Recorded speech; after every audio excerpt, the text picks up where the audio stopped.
Hey guys, it is July, but it must be cold in here. So we're talking about Brrrr today. So we'll be back in 45 seconds.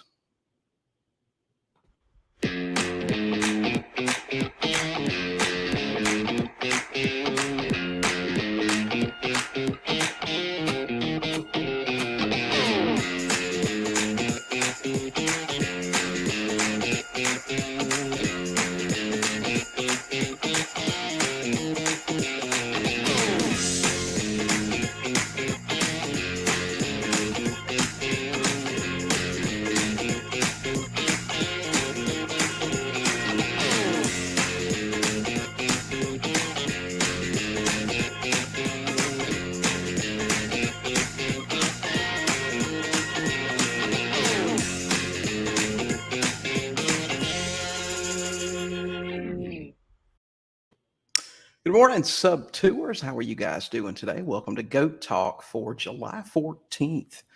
2022. Gosh, if you guys are joining us this morning on Facebook or on YouTube, we'd like to ask you to subscribe to our YouTube channel. We release several videos every week, and we'd love for you guys to be a subscriber. Please tell us in the comments who you are, where you are, and what your favorite type of investing is. If you're looking for the most affordable, certainly the best, most affordable creative finance and subject to training, check us out at $7coaching.com. We'd love to have you over there. So let's get going this morning. Let's see who we've got in here. Facebook user. Hey, Phil, good to see you. Facebook user, you'll need to go to StreamYard.com/Facebook so we can know who you are when you make comments. Okay, let's see. Didn't forget to record. No, we're not forgetting to record that this morning. All right, guys, we're going to go ahead and bring our guest in today. We've got Mr. David Dodge here this morning. David is a Brrrr expert, wholesaling expert, and we're proud to have him. Hey, David, good to see you. William, thanks for having me, buddy. Yeah, we're glad to have you on this morning. Talk about Brrrr. Gosh, tell us about you and how you got started in real estate and how you became an expert in wholesaling in Brrrr. Yeah, definitely, man. So I've been at this for about 18 years. I started when I was 20. I'm 38. And the first thing I did was house hacking, right? So I was in school and bought a house, and I leveraged that house with 80% loan from a bank, and I borrowed the other 20% from acquaintances and friends to get it. And then I lived in one of the rooms and rented out 3 of the others, and just knew I wanted to be in real estate somehow, some way. So I just got really creative, and that was 18 years ago. And basically over the first 10 years, I was a passive real estate investor. I wasn't, doing it full time. I wasn't podcasting and doing this fun stuff. I was, an entrepreneur and had a couple small jobs, but I mostly was an entrepreneur with my own businesses. And over the years, though, I would buy a rental as a place to park some capital. And the 10 years that I did it, I bought every house retail on the MLS with an agent, paid full retail, didn't get a deal. And it was a good place to park cash, but it was slow. And after 10 years, William, I had 12. I had 12 rentals, which is good. But now on a good month, we'll buy that many houses, right? So 8 years ago, I went full time and kind of lost sight of my vision, which was buying these rentals. The whole purpose is to buy them so we can have passive income and get some cash flow and have somebody else pay them down. But it's really slow. And I just started wholesaling. I did that for like 3 years and kind of took my eye off the prize. And then about 5 years ago, give or take, I'm like, hey, I just built a really, really great skill set over the last couple of years.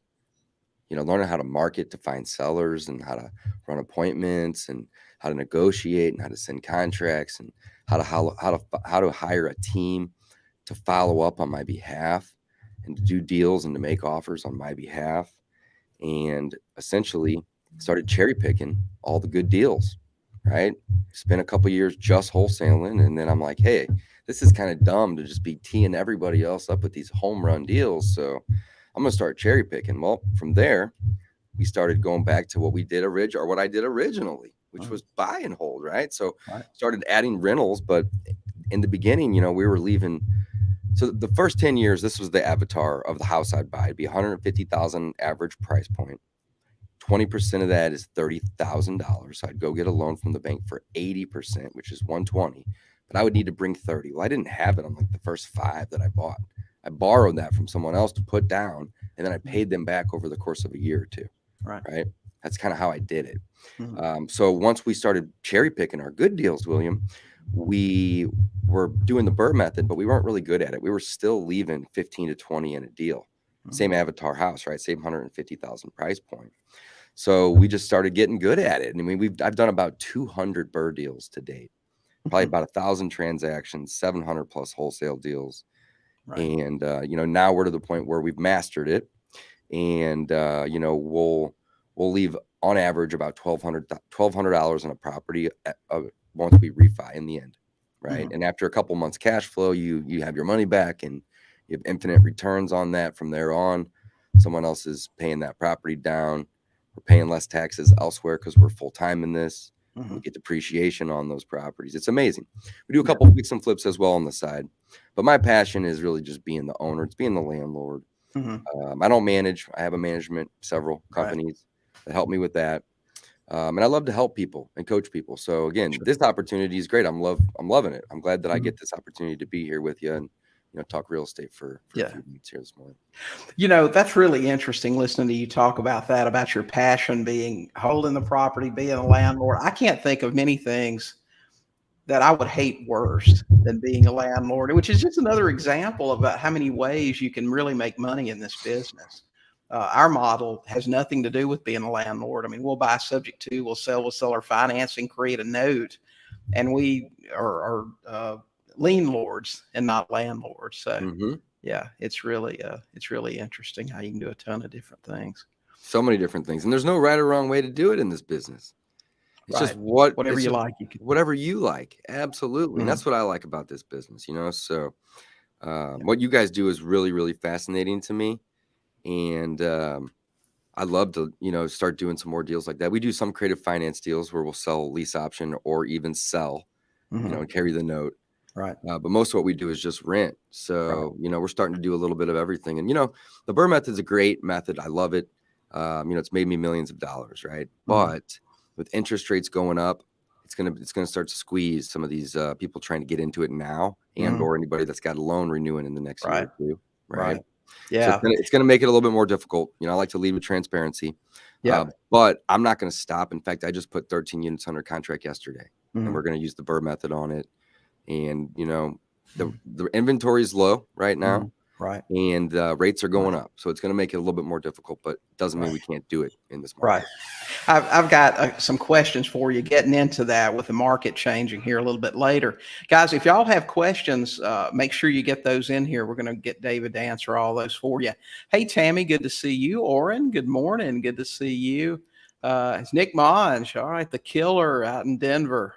Good to see you here. Matt's here. Kelly's here. Good to see Kelly. Yeah, Kelly's a fan over on YouTube. All right, David. So for the people that don't know here, what is a Brrrr? What does that mean, and how does it work? How's a typical deal Yeah, work? so Brrrr is an acronym. It's B with 4 R's behind it, and it stands for buy, rehab, rent, refinance, repeat. And the funny thing is like that is the strategy, right? It's Mhm. pretty self-explanatory. However, there's a lot of moving parts, and having somebody to help guide you through it is going to make your life way easy. You're not going to spend Right. years failing at it like I did, right? Mhm. But essentially, here's how we do it. We'll break it down real quick. So the B is the buy, but Mhm. really you got to buy at a discount. The Brrrr method is a difficult method when you're just trying to gain equity from a rehab. Now, of course, we're going to gain equity when we rehab a property, but trying to gain 20+% equity it's going to be challenging, right? So we're going to buy it at a discount, Mhm. hopefully 10 to 15% minimum, ideally 20 to 30%. Right. And then the first R would be to rehab. So then we're going to go in and we're going to rehab that property. Now, the cool thing about the rehabbing process is it does so many things. It does add a little bit of equity on top of the equity you already got from the discounted buy. What it also does, though, it's going to increase the ARV or the value of the property. So whenever you get it appraised, you're going to get a higher appraisal on it, which is going to be awesome. You're also going to be able to get market rent or above because you've just updated the property. You're also reducing a lot of the capital expenditures by rehabbing it now and not having to mess with the roof in 3 years or an AC unit in 6 years. Like we go in and we do all the big stuff, all the CapEx. So we're reducing a lot of the capital expenditures that we're going to have, and we're increasing, the cash flow because we're increasing the amount of rent that we can collect on it. So we're doing a lot of things with that rehab stage. Next is to rent it out. And that's really the easiest step in the whole thing. I just send an email to my property manager and he goes and does that. If you are new, and I did this myself for 10 years, it's easy. You just meet a tenant there, you screen them, you get a lease signed, they move in, and you collect rent, right? So that's the rent part. The rehab part, the refinance part would be the third R. So buy, rehab, rent. Now we're on refinance. That's going into a bank, and that is refinancing that property out. So whenever we go and we buy it at a discount, we're typically borrowing that money from a private lender or a hard money lender that we maybe meet at a RIA club, right? Like it's not a big deal. Like you go to any RIA club, you're going to have somebody walking around passing out cards, lending money. I borrow from those people all the time, right?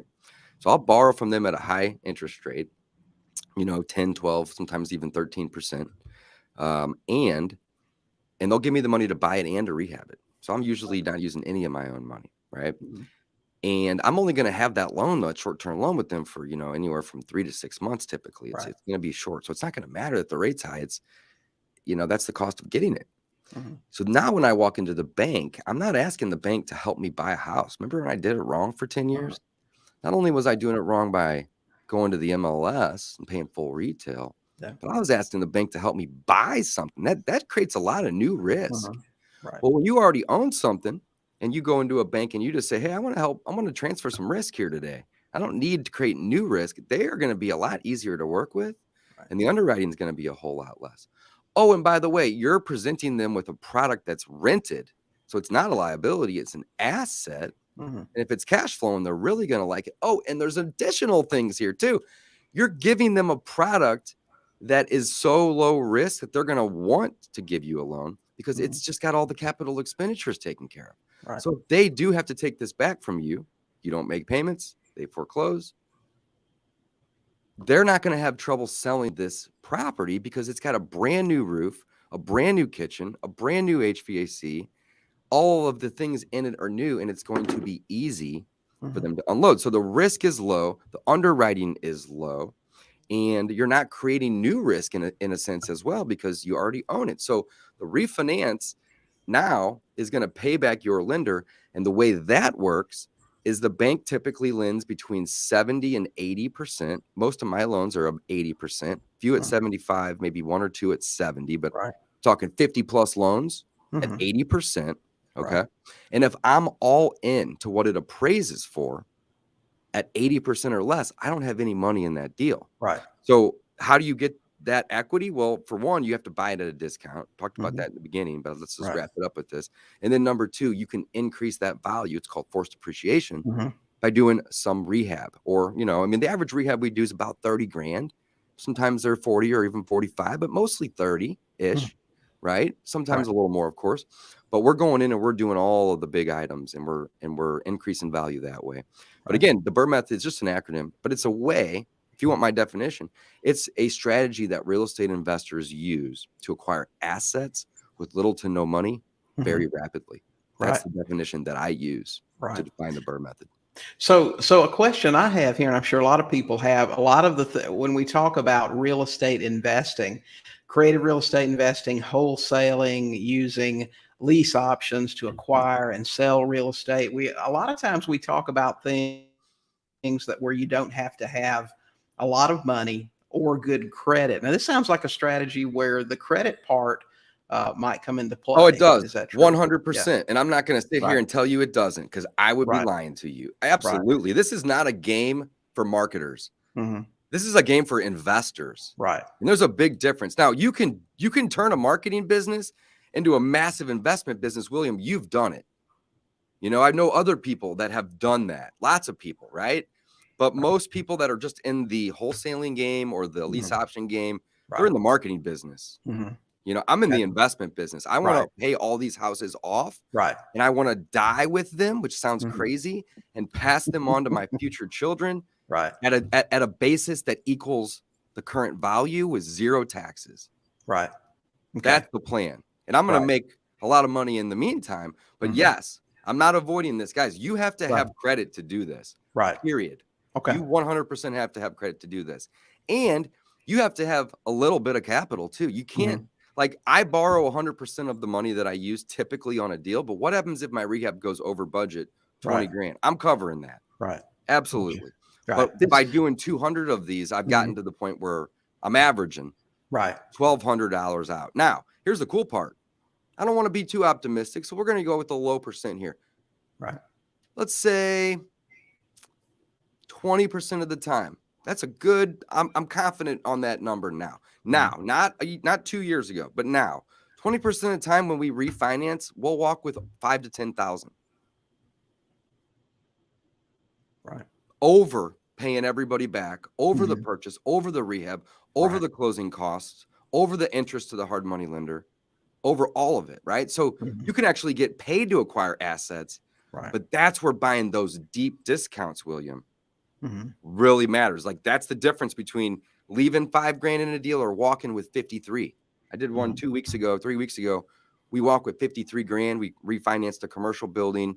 You know, we had hard money on it for maybe 7 months, did some rehab to it, refinanced it. So here's how you can do this, guys. Here's the secret sauce. When you go into a bank and you ask a bank for a loan to buy, they are going to ask for two things. They're going to ask for an appraisal, and they're going to ask for a purchase contract. And they're essentially going to lend you 80%. And again, that can vary, but just for generalities of what you're going to purchase that property for, not what it appraises for, because hopefully it's going to appraise right at that number or maybe even a little bit above it. That's how it works 100% of the time when you're buying a property with a bank, creating new risk. But when you walk into a bank and you own the property already, what you paid for it is irrelevant. That doesn't matter anymore. So if you can be all in at 75 or 80%, I'm saying all in with purchase and rehab of what it will appraise for, and they give you an 80% loan, you can pay back all of those debts and you can even walk with money sometimes. So it's really, really powerful strategy, but it is not a beginner thing. It's not a 0 to 1. This is not something that somebody should try to do if they've, done 10 wholesale deals. Like, you got to have experience. You have to also be willing to take risk. Right. And that's credit. That is the definition of credit, right? Like, you pay your bills, you've taken risk, you've borrowed, you've paid back. You have a high credit score, you take a lot of risk, but you've succeeded on that risk, right? So it's going to take capital, and it's also going to take it's going to take credit, and it's also going to take some capital in the beginning. Okay. What I'm curious about this, when I got started, I bought my first house next month. It'll be 23 years ago that I bought my first investment property. So I've been doing this for a little while. Hell yeah. But what I noticed, this is what I found in my beginning investing, was that I wanted to create a ton of cash flow so I could do whatever the heck I wanted to do whenever I wanted to do it. And what it seemed like at the time, and times may have changed because I haven't borrowed money from a bank in years and years, but that banks were sort of limited in how much, they call it exposure, they want to have with you. Now, are these loans that you're getting when you go out and you refinance, are they traditional, long-term financing? Great question. Short-term bank stuff? Great question. Excellent question. So you can have 10 or 11 loans in your social security number, in your name, right? Before the banks are going to essentially cut you off. I think I have 2 loans in my name. I think I have 64 loans in my LLCs, right? 65, 66, something like that in my LLC. So the loans that I'm typically getting are commercial loans, and they're portfolio loans. So what that means, commercial means they're not lending to my social security number. They're lending to my EIN number, right? So both of those are just ways to classify you or your business to the IRS, guys. That's what that means. That's it. So instead of me, applying to pay the IRS through my personal social security number, I'm applying to pay the IRS through a business entity. So when I walk into the bank, I'm not getting the loan through David Dodge. I'm going to get that loan through Better Days LLC or whatever the entity that I'm going to use, right? Right. And that's an EIN number that I'm going to be getting that through. So when you go to a local bank and you get a loan for a local property, it's going to typically be a commercial loan through your business, through your EIN. And it's also going to be what's called portfolio loan, which means they're not going to take it to Wall Street and sell it off on the secondary market. They're going to keep that loan in-house. But here's the caveat. They're not typically going to give you a fixed 25 or 30-year loan to your business. Instead, it's going to be a 3-year or a 5-year fixed rate over a 20 or 25-year amortization period, which essentially is the term of the loan. Right. But that rate will only be fixed for 3 or 5 years. But here's the coolest part. So what that it's only fixed for 3 to 5 years. Once that rate, period ends, William, they just give you a new rate for another 3 or 5 years. You pick, right? But you don't have to start over on your amortization. So your rate will adjust as, and again, it can squeeze landlords when rates go up. Fortunately for me, I have a lot of 5 years that are kind of new. And then there's also now some institutional lenders, which I'll be honest, William, I've been in this for 18 years. And this wasn't even a thing till about 18 months ago. Maybe it was, I just didn't know. Right. But I got my ear to the street, I promise you. But now there's institutional lenders doing commercial loans. Again, that just means to LLCs or EIN numbers. And they're offering 30-year to the business.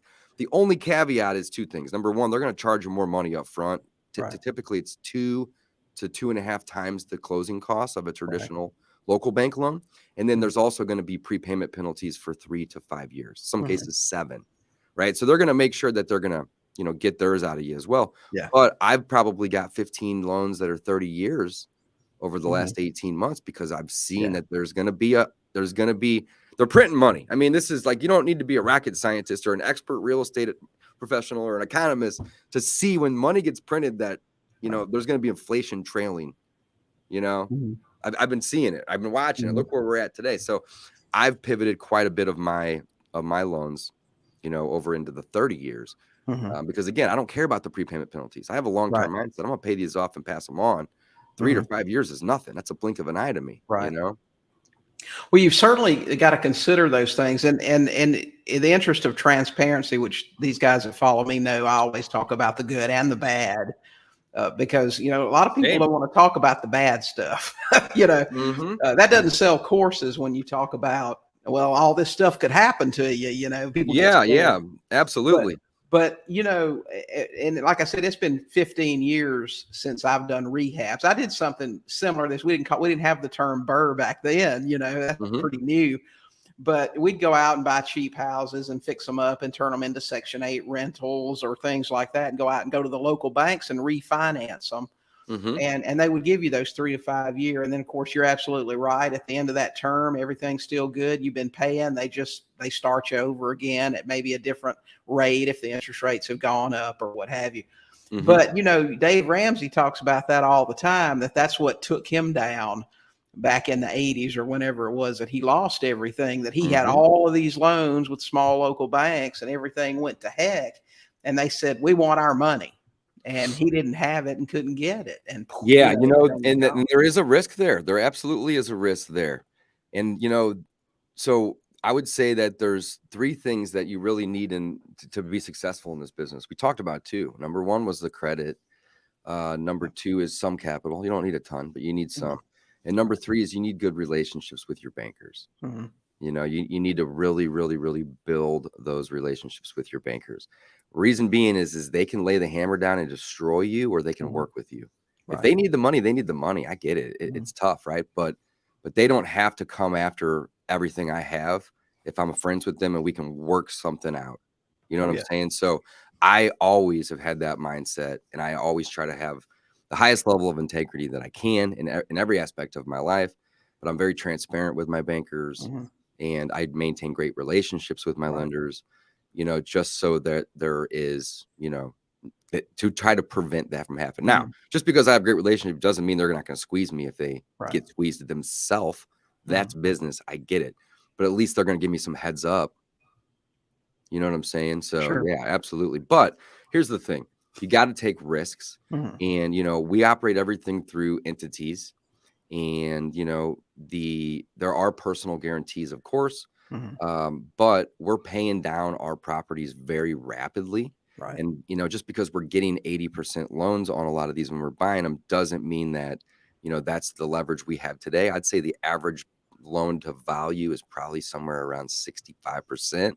Mhm. So we got a good amount of equity in our Right. properties.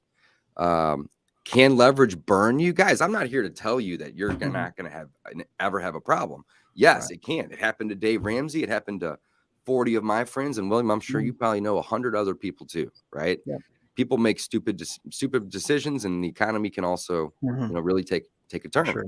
But Yeah. if you don't take risk, you'll never have reward, right? Yep. Like, you can't work your way at a W-2 job to Yep.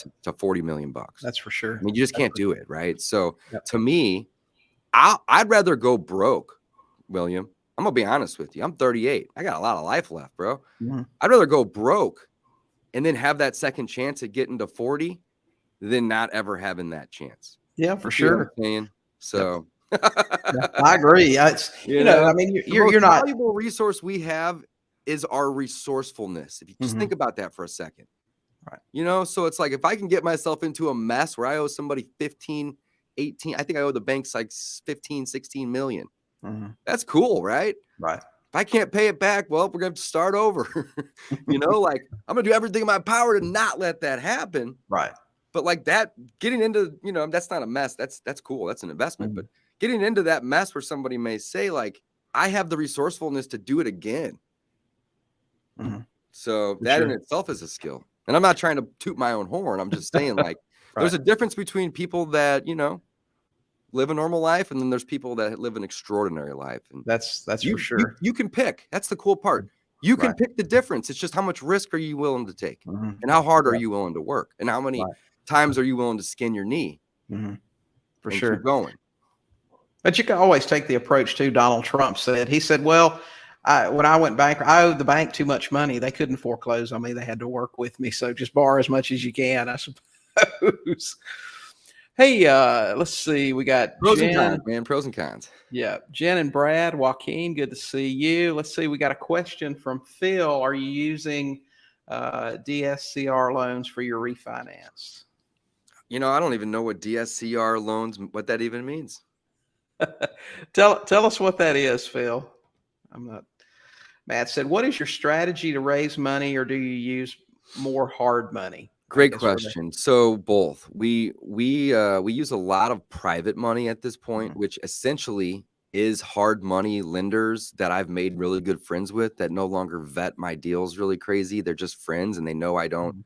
mess up. And then they're private lenders. So it's, so both for the most part.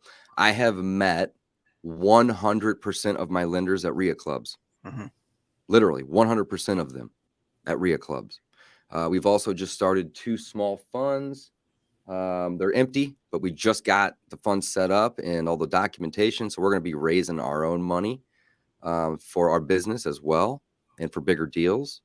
But, the last 5 years, it's all been hard money and private money. And I met all those people at RIA clubs, guys. You can go to these RIA clubs too, and you can Mhm. meet these people. You can do this. There's no like, this isn't that hard to do. You just Mhm. got to go make some relationships with people. Right, for sure. Let's see. Phil said it is Debt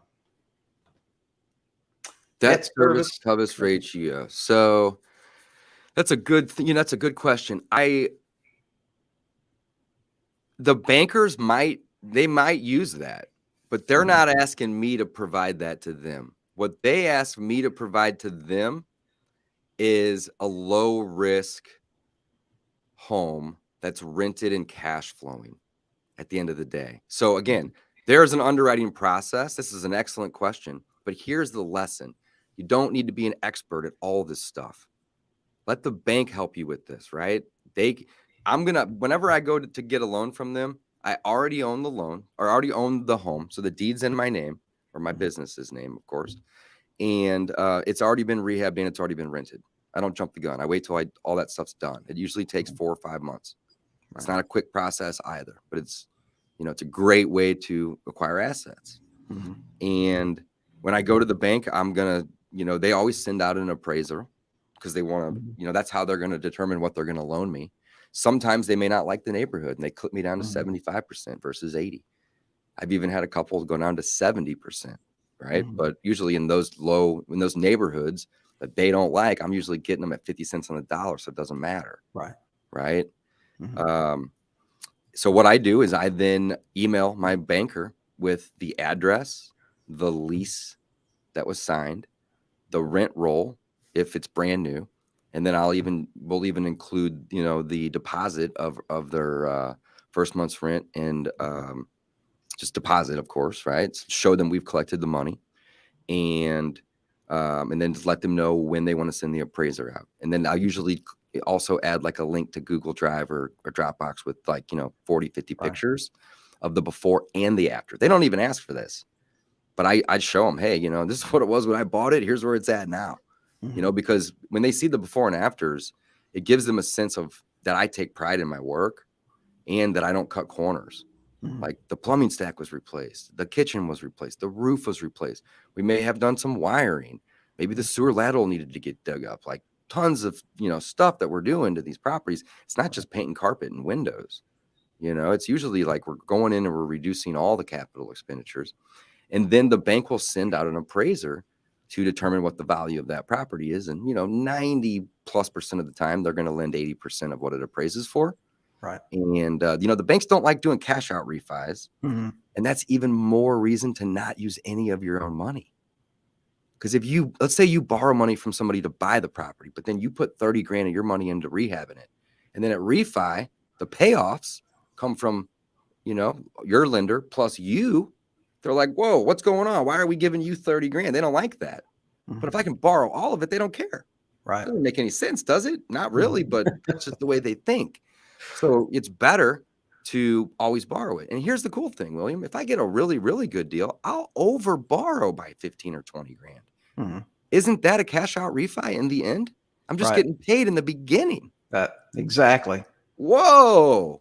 That was, banks do so many things that don't make sense. So it's just like, you just got to get creative. There's a million ways to make money in real estate. And I love the way you do it. I want to do more of that. I'm gonna be honest. I work really hard. Yeah. Your way is creative, and there's low risk, and it's really cool. Yeah. I love it. They have some of the stupidest rules. A lot of times it'll be like, well, we'll pay 80% of the appraised value or your purchase price, whichever is lower. Yeah. I mean, if it's worth 80% of the appraised value, it's worth that. Why can't I just get that amount? Typically, those rules are on the purchase. Now, there are banks. There's two things I want to mention here. There are banks that will do that, and that's where the relationship comes in. Like every one of my lenders knows I've written a book on Brrrr. I mean, it would be foolish if they didn't, right? Like I know what I'm doing here. I'm burning. I'm not using any of my own money, and I'm counting on you giving me an 80% appraisal loan. And if you ask for the purchase price, it was great to knowing you. I'm going to go talk to the next banker because it's not really it's not relevant anymore. Right. And they know that. They're like, you're right, Dave. Especially when you give them a nice home to put the loan on, right? The second thing is seasoning. And again, I don't necessarily have a ton of it because I have established relationships and I've shown banks that I have experience, which goes a long way. It's very, very important. But in the beginning, I had seasoning, and most of my students are going to have seasoning too. So seasoning means that you either have to A, own the property for X number of months, or B, have had it rented. Most banks are going to go with B, and they're going to want to see you have that thing rented for 3, 4, maybe even 6 months before they're going to do that refi. But guess what? That's on the first deal. The second deal, you can negotiate them to clip that down. And by the third or fourth deal, you can often negotiate that off the table completely. So again, this isn't a get rich quick game, right? Like it takes a lot of relationship building and hard work. But as you build experience and you build great relationships with your bankers and your business, you're going to be able to, really, really make it more efficient. Yeah. And, it's fun. I love it. Any tips you can share with everybody? I'm sure with everything that's been going on the last couple of years, especially with materials, contractors, finding people to do work, that can be a little bit challenging. Any tips on how to get that done a little bit better or I easier? mean, that's a challenging part for sure, Yeah. you know, and if you're not present, they won't be, you Mhm. know, so just think about that. And, you know, I think a lot of people, they think that it's going to be a battle before they do anything. So they're Mhm. going into this with the frame of mind that like they're going to be arguing with somebody. Like, it doesn't have to be that way. Like, you can go into this with the frame of mind, like, let's work together, man. Like, how about this? You know, you get this project done on next date, I'm gonna bonus you $4,000 cash, you know, whatever. Right. Like, oh, maybe they don't get it. Maybe I still give them 1,000 bonus. Right. But like, you can incentivize people and work with people, and you can show up on the site and not have to have animosity. But, you know, you got to put in as much effort as you hope to receive. Don't just show up and think that because you're paying that person that they owe you a lot of respect. You owe them a lot of respect for swinging the hammer too. Mhm. So I think a lot of people have a lot of problems with their contractors because they look down on them like they're beneath them. And that is BS. You should be praising them. You should be bringing them lunch. You should be holding the ladder sometimes. Like, Mhm. you know, they're people, they're humans, you know, so you can find good people and you can find bad people, and you're going to do, and it's going to happen. But keep the good ones and build the relationships, right? Like, remember a second ago, I said, build a relationship with the banker. Guys, you're going to need to Mhm. build a relationship with your GCs too. Mhm. You know, like it goes a long, long way in this business. So Right. most of the guys we work with either worked for us directly at one time, or they run their own GC companies, but we still hire them because we like them and we're friends. Mhm. So it doesn't matter. You know, like we don't have to necessarily go find new people all the time because we invest in our people. We dive deep, we dig deep, I should say. So a lot of the people that we're working with have been worked with us for 3, 4, or 5 years at this point, Mhm. you know? So do you do most of your stuff local to you, or you just buy all over the country? No, I'm local, man. I live out of St. Louis, Missouri, Mhm. and I've probably purchased 15 properties outside of my city. Oh, really? That's it. Yeah.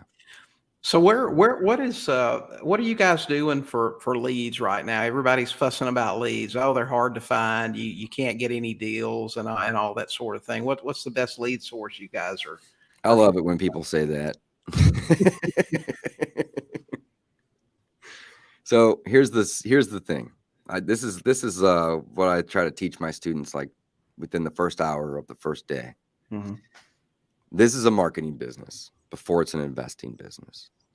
And in order to do deals, you have to go through a simple A, B, C, D, E, right? A is Mhm. marketing, B is phone calls, C is opportunities, D is offers, all right? And then E would be contracts, right? So you have to take this flow. You got to Mhm. do marketing to get your phone to ring. That's all marketing does, is it's either getting your phone to ring or it's you spending time to ring other people's phones. That's it. And then from there you have opportunities with people, with humans. Right? You have an opportunity to make a friend with this person and to buy their home from them and to help them. And then from there, you can go run an appointment or you can make an offer. And once you have properties under contract, you can then keep them, burr them, wholesale them, fix and flip them, lease option them, whatever it is that your little heart desires. Right. Mhm. But you can't do anything if you don't have a contract. Right. You can't get a contract if you're not on the phone with people making friends. And you Mhm. can't be on the phone with people making friends if you're not either calling them or paying to get your phone to ring. In order to do that, you got to do the marketing. So we went from A to E and E to A right there. Mhm. Right. So Right. when people say, oh, I can't get any leads, they're not spending enough time or money on marketing, Mhm. period. That's all there is to it. There's nothing more to say. Right. So get in the car and go drive around, look for leads, Mhm. pick up the phone, call them, or spend money on, you know, bandit signs, billboards, direct mail. I got a radio ad that plays on one of the local stations. We send mail. You know, sometimes we'll go out and we'll knock on doors. You Come know, on, David. Bandit signs don't work. bandit signs are great, man. They do. I, Bandit signs are better for selling deals than they are for buying them. it's amazing how many people, though, now, texting's it, man. Texting's it, ringless voicemails. A bandit sign? Oh, no way. Who's doing bandit signs? That's stupid. They act like that original I'm not marketing above it. stuff doesn't work. Oh, no. I I probably mean, they're bought 80, everywhere. I probably bought 80 houses from bandit signs. Hmm. Yeah, for sure. You know, Cheap I'm not marketing. out there doing it every day, but, you know, Hmm. we will, you know, probably, I don't know, 3, 4 times a year, I'll buy a pallet of them. Hmm. And then we'll just freaking put 2,000 of them out, Right. you know? So Okay. All right, guys, y'all have questions. Let us have them while David's here and he can share those with you. So are you, what I hear you saying now, you said, I can't remember if you said when the time frame was when you got started, maybe $150,000 was your typical price range for that. Mhm. That's probably gone up a little bit Yeah, a little during the bit, last little couple of bit. years. I'd say maybe now maybe at like, we're still under 200 though. Hmm. You know, St. Louis is not a very expensive market. Right. Um, I'd say we're probably maybe Hmm. 185, you know, Right. it's up a little, but not that much Yeah. more, you know. Inventory's low, Hmm. you know, interest rates are going up, Right. right? Days on market's creeping up a little bit. FHA buyers are going to start to get their grab at these houses here again soon, which is Hmm. good. That's healthy, you Hmm. know. So everyone's all in this whole like, holy cow, we're in a recession. Like I've got a couple emails already today talking about recession from other Yeah. coaches and gurus, and you know, it's like, so what if we go into recession? The best years of my real estate investing career have always been in down markets, but we're Hmm. not in a recession yet, right? Right. We still have a long way to go to get there. And yeah, I mean, I'm not worried about it. People still got Hmm. to have a place to live and to shower and to eat and to raise their Right. kids, you know, and the government wouldn't be offering incentives in terms of depreciation and tax benefits to provide housing to Hmm. your fellow American if they didn't want you to do that. Right. They want you to do that. We're playing by the rules that they want Hmm. us to play by. The Hmm. banks don't make money when we walk in and we deposit 10 grand. That's a Right. liability on their balance sheet, folks. Hmm.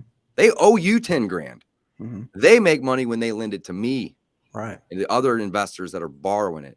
So if they no longer have any loans, they can't make any money.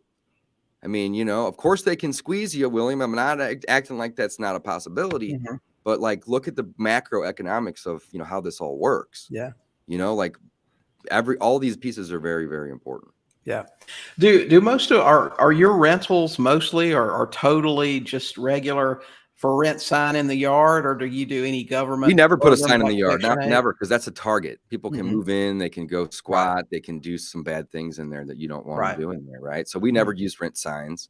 Hmm. We list everything on the internet. If people don't know how to use the internet, then you know they can drive around look for rent signs. But we're not going to be able to people that are going to want to collect the rent from them because they can't use Yeah. the internet. We want to collect the rent using Right. the internet. Like everybody's got this supercomputer in their pocket. Hmm. And most people don't realize, you know, that this right here can make you millions and millions of dollars if you, you Hmm. know, use it, right? So, Right.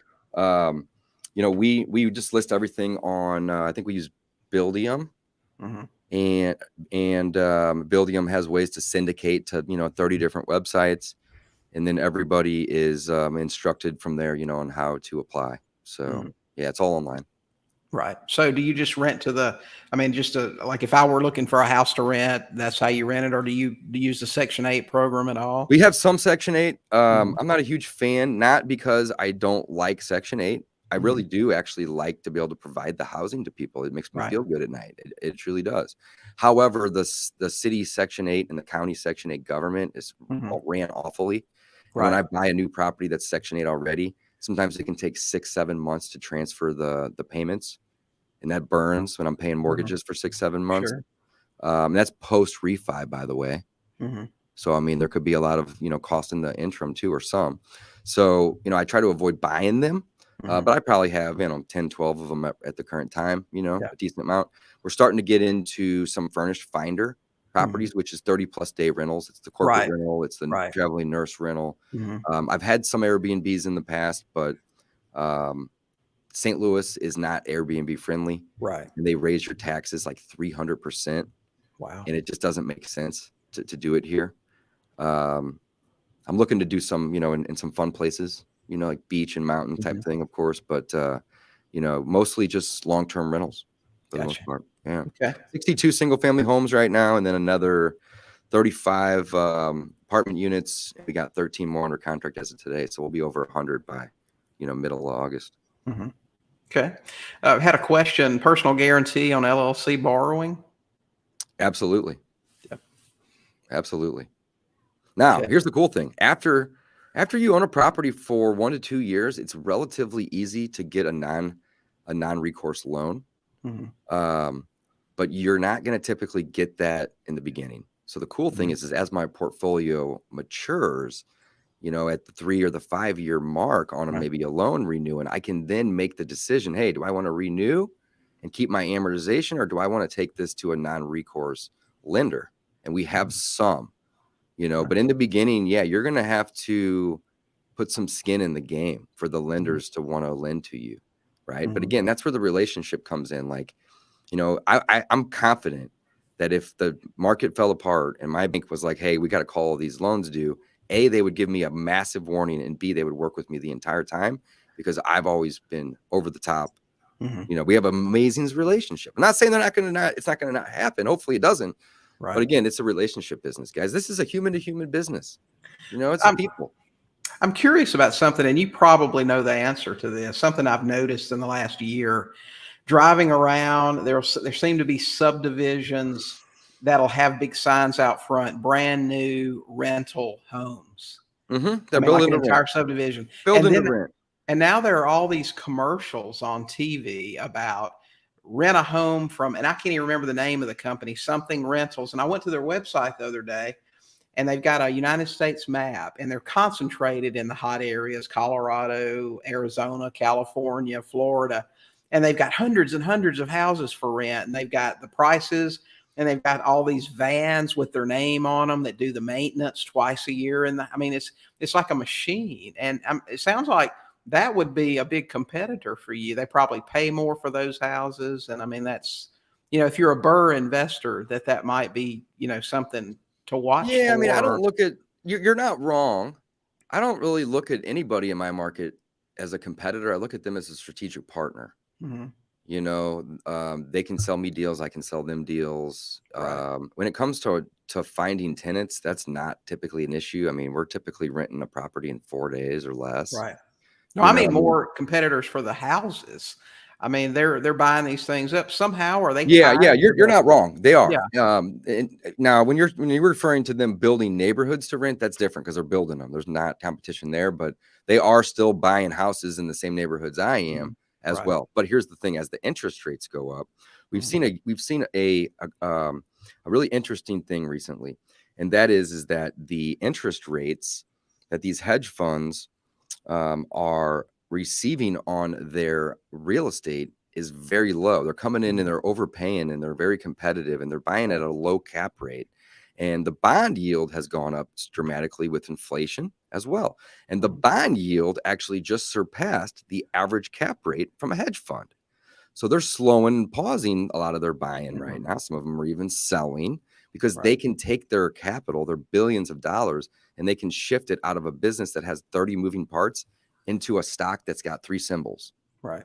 Come on, like if you have billions of dollars and you're trying to make a 0.25% difference or more, and you can do less work, so that's happening a lot right now. But hedge funds also, are offering their investors tax benefits, which I think a lot of people underestimate. Real estate's great because it can make you money. Some people might say it can make you rich. Some people might say it can make you wealthy. I say, hey, it's going to do all of those things, but it's also going to it's going to allow you to actually snowball something. You can't really snowball your time. It's limited. You can't really snowball your W-2 earnings.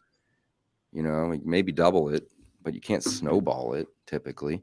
But if you're keeping a lot more of your money by not paying taxes because you own real estate and you do real estate related activities, you could snowball your business.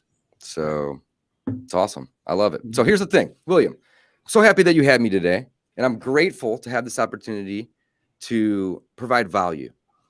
Brrrr is my passion. However, I also love teaching people 0 to 1 as well. So just want to throw that out there. Love the Brrrr, but here's the thing. If you are new, I wouldn't suggest that's something that you should start with. It's a college level course. Right. I also love teaching 3rd grade. I do. Right. We can learn cursive and learn how to multiply, and we can write contracts and use calculators to determine good prices. That's the correlation there. And we can, get you that first deal too. So I love helping people by all means. And I know you have a great coaching program too. It's amazing. Well, that's what I was going to say. Everybody can check you out at wholesaling. Yeah. Wholesalinginc.com. Yep. Go on over there. I actually have 2 programs right now. I got the Brrrr Method program, and I got what's called the Rhino Roadmap, and that's the 0 to 1. Right. And you also do a podcast. Tell everybody about what you've got over there and your podcast and how they can Yeah, find absolutely. you. So I have my own Yeah. podcast that I've been working on for about 5 years. We've got about 310 episodes, give or take. It's called Discount Property Investor. And then I am working with Wholesaling Inc. now, which is awesome. They're my friends, they're my family, they're great people. We're helping tons and tons of individuals learn how to invest into real estate and to quit their jobs and to create passive income. So I'm also hosting over there. There's 5 coaches and 5 hosts, and I'm one of those 5 people. And then beyond that, I'm an author. I've written 3 books. They're all on Amazon and Audible. Just search for David Dodge. They're about wholesaling and the Brrrr Method. Okay. Awesome. All right, David. Well, man, we appreciate you being here with us today and sharing on the Brrrr Method. Sounds like a great way to accumulate long-term wealth. And if you enjoy managing property, which I know a lot of people do, then yeah, it sounds like a great thing. Or to do. just running the business behind it. I don't enjoy managing property, but you're not wrong, right? But like, that's the cool thing is you can leverage a lot of these pieces. I can leverage my acquisitions through team members. I can leverage my rehab through general contractors. Right. I can leverage my management through property managers, and I can leverage my, my refinance through a transaction coordinator and a good friend at a bank. So really at the end of the day, I'm just like, do this, this, this, this, and this. I'm gonna go to the pool. It's awesome. I hear you. All right. Well, man, thanks a bunch. You have a great day. We enjoyed having you here. Thanks. I'm headed to the pool. Thanks, William. All right. Thanks. See you, buddy. All right. All right, guys, that's it for today. We appreciate you joining us. And so until next Thursday, get out there, talk to some sellers, and buy some houses.